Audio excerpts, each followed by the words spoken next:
Welcome, Dr. James Beckett, Sports Card Insights. This is an episode with Mark Hoyle, Red Sox master collector. Rich Klein was here too over Zoom. Mark's very knowledgeable and really enjoyed the interaction. And always fun with Rich as well. So thanks, sponsors, Beckett Media, Beckett Grading, Beckett Authentication, ComC.com, Burbank Sports Cards, Mike Stadium Sports Cards, Huggins & Scott Auctions, Heritage Auctions, Panini, Upper Deck, and Topps. So here it is, and thank you, Mark. You're a master Red Sox collector. There's a short list of teams that are really worthy of a life quest, and the Red Sox are obviously one of them. Are you getting to the end of your quest now? I'm getting close, and I'm glad you called it a master collector as opposed to a super collector, because I've actually shot that down when people call me that. I was born and raised a half hour from Fenway.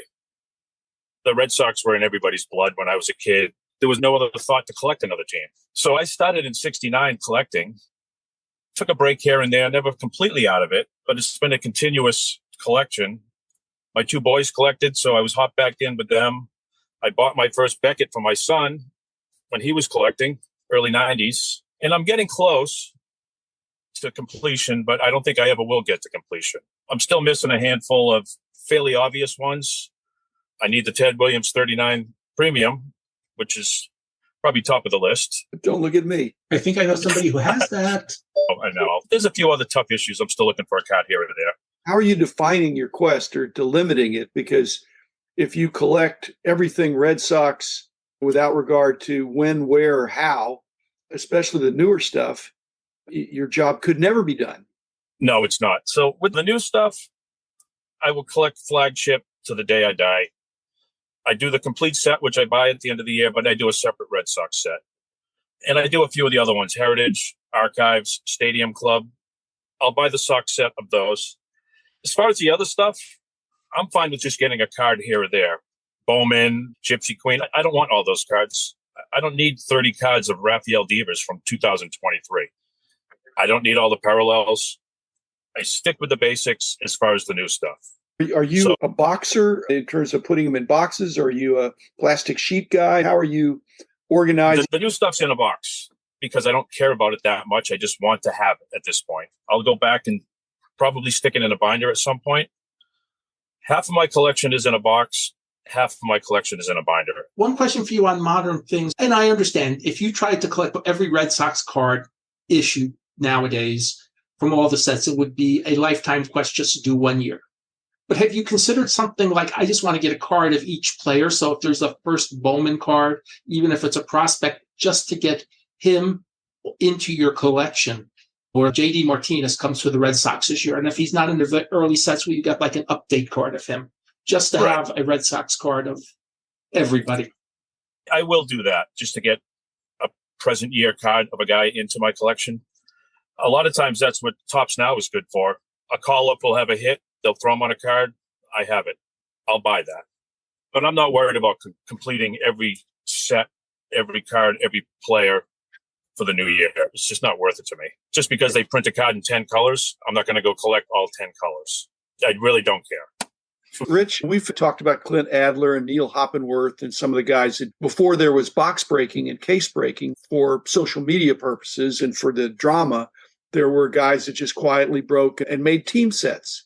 And it would seem team breaks, most of the breakers don't care about the commons, but it seems like somebody like Mark, if there was a breaker, would set aside team sets of Red Sox in some of these newer products and made it simple and get somebody for the Yankees and somebody for the Pirates and somebody for the Reds and the Tigers, and every team had somebody. Seem like that. Would there be interest there, or that some of the teams just don't have enough interest? There is guys who do that, and I do get some of my cards like that. I picked up some Bowman recently because it was a break, and my buddy broke it, and he gave me all the Red Sox cards. Okay. Most of the time, I do buy all those team sets as sets from the secondary market. Either guys I know locally that are dealers, or there's a few online that still do it. So that's my route on those. I don't open packs. One of the good things about Neil Hoppenworth back in the day, he had what he called the $100 club. And what it is, you would send him $100, and then he would send you all the cards of that team until you got to your $100. And then you could send them another $100 and get it. You'd say a team like the Kansas City Royals, it could take a whole year to use the $100, even in the 90s when they were that bad. And you might have one or two cards per team for the KC Royals. And there weren't all those parallels either.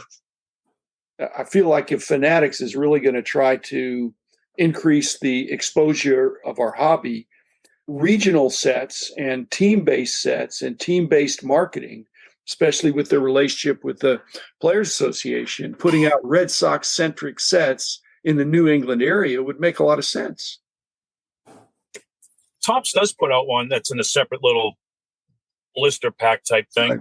And my LCS has those. I'll walk in and I'll buy that, and I won't even open it. I just throw that in a box. I have a whole box of those just sitting there, still in the package. It's easy enough to pick off, team sets on eBay or local dealers that have them. It's easy to do. Are those same front but slightly different back, mainly the numbering, the prefix? Just the prefix, the numbering, yeah. Occasionally they'll throw an extra card in there that has a different front on it. I think they do that just to suck you in to buy it, but that's the only difference, really. But you still have your challenges on the old cards. They can't be the easiest things in the world to get at this point. You are pretty active going to the bigger shows in the Boston area. Right. How many items do you have to pick up at a show to feel that it's a successful show for you to have attended? I've been to shows before and left with no cards in my hand, and I'm fine with it. We actually have a good group of guys around the area. We all get together and go to the show together. Most of the time I have 4 or 5 cards in my head that I want to pick up. A lot of times I even have a deal made before I get there. I know the dealers that are going to be there. Some of the guys are nationwide guys. They'll have it on their site. I'll say, I want that. They'll pull it off and I just pay them cash when I get there. I usually have them worked out, but I don't have to walk out with a ton of cards. There's really not that many that I'm looking for that I know I'm going to find there. I just bought a 29 cash in red roughing last night, which met my set needs. I still need a couple from that. So there's still cards out there that I need. There's no end in sight. But you're not looking for volume, right? You're not 1 million No. Red Sox. If somebody had a monster box of Red Sox cards from the 60s, 70s, 80s, 90s, 2000s, would you consider that? Or you just mainly are knocking out things that you want? I'm just knocking out things I want. I have taken those in. And basically what I do is all my collecting friends in the area, I give those cards to their kids. So I pass them on that way. I get cards in the mail all the time just as gifts. A lot of them I have. I'll just pass them on to somebody else or to kids. My grandson was playing Little League, and I would go to the games with packs of cards that I made for all the kids and pass them out. They used to love seeing his grandfather show up at the game, and I did that. If a kid gets a card from the 60s nowadays, that's an old card for them. So if a kid gets a card from the 90s, it's a really old card for them. I'm not even into having piles of boxes of cards around my room. So there's no meat on the bone. Pretty cut and dry what I collect, and I keep it at that. I'm all done doing sets. I worked on my last one a couple of years ago, and I'm all done with those. It just seems like there's a point of diminishing returns. But I guess what's increasing is your relationships and your enjoyment of the people and understanding of the industry. But your want list has to be shrinking. There's an endless supply of team issue type stuff that I also collect. Those go back to the 30s, and those are pretty hard to track down. I also collect anybody from New England that played baseball. Okay. So I collect Mickey Cochran. He was born a couple towns over from me. Skip Lockwood, guys like that. Wilbur Wood, Jim Hegan. They're all Massachusetts guys. So kind of to add that in just to keep going, collecting new things. I collect postcards of old ballparks all over New England, high school, college, old minor league stadiums. So there's other little parts of my collection that I can keep adding things to. No end. There is an end for each of the three of us, I think, and it's called death. Oh, yes. But your collection is so cohesive and interesting that you would think there would be interest, if not in your family, in somebody in the area or some entity or museum. If you thought about that, because it's a shame to break it up because it's been lovingly assembled. I've thought of contacting the Red Sox, see if they might want a couple things, even the Hall of Fame. I know a couple guys who work there, the curators. They might want a card or two. But I don't know if anybody's going to want the whole thing. The Hall of Fame's not going to turn you down.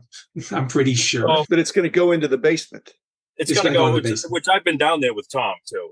They have a mountain of stuff, but I would like to pass it all on to somebody, but I don't know. My wife has a list of names. Some stuff will go to certain guys I know, and we'll see what happens to the rest. All I want is that Yaz bread label. I'll send you a nice picture. Mark was listening when I was telling about how that was Tom Reed's Holy Grail, and he passed before he ever had one for sale. And Mark heard that on our podcast and promptly sent me a DM on Twitter. Here it is. And I think he had more than one. I had more than one at one time. There's also a placemat that goes with that and a bumper sticker. That's not the only bread label I have in my collection, though. I'm sure, because there were bread labels in the 50s of Red Sox players. Yeah, there's some tip-top ones, some Fisher bread, Chinese. Those might even be tougher. Rich, didn't I have a sausage or a hot dog wrapper of Yaz? Yes, you did. Yeah, the kielbasa one, probably. The kielbasa, yeah. That's like from the late 70s, if I remember. Yeah, there's a couple different versions of that. Yeah.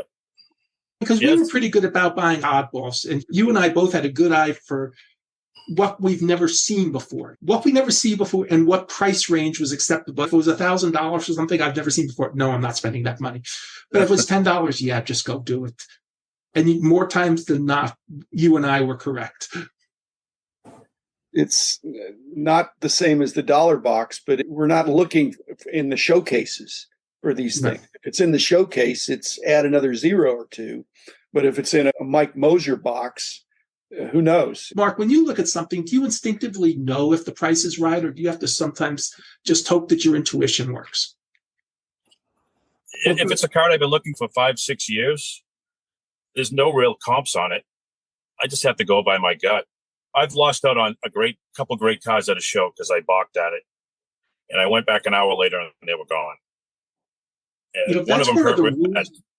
That's one of the rules I always tell people at the National compared to almost any other show.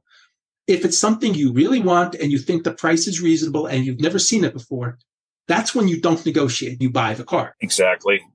The card I lost out on, I'm still kicking myself for, is a 67 punch out of Yaz. Good card. Yeah. It's the only one I've seen in person, and I lost it by 2 hours because I balked at it at first. Here's what's going on, though. When you balked at it, then the next guy that came up to that dealer, Mark Hoyle, is really interested in this. If you want it, you're going to have to pay right now, and here's my new price. So it could have been used against you, Mark. I hate to think that. But it's the fact possible. that you were interested in it legitimized it for that dealer, perhaps. And so I knew the dealer pretty well. So. You got to pounce, even if it's a bad deal, not a horribly bad deal, but yeah, you don't wait till Sunday for that stuff. No, I've overpaid before for that same exact reason, because you're not going to find it again. But I get to spend that money on a lot of other things for that show. There are plenty of cards out there, and it's a good thing you have a well-rounded collection of all sorts of things, including just the Red Sox with local players. And there should be no show, unless it's a very small show, that you should never not buy something at that show, even if it's a $1 card, just to say I bought something. A lot of times that's what happens. I buy a lot of TCMA stuff. I have a ton of sets of TCMA cards, which I started collecting about 5 or 6 years ago. And that's been fun too. One of my lifelong quests has always been to catalog TCMA stuff, because they never did it themselves. They don't have it. I'm friends with Andrew, Mike's son, and they don't even know. Mark, what you're doing is wonderful. And if Fanatics has their way and the hobby is more prominent in the public eye, the Red Sox really should be interested in your collection.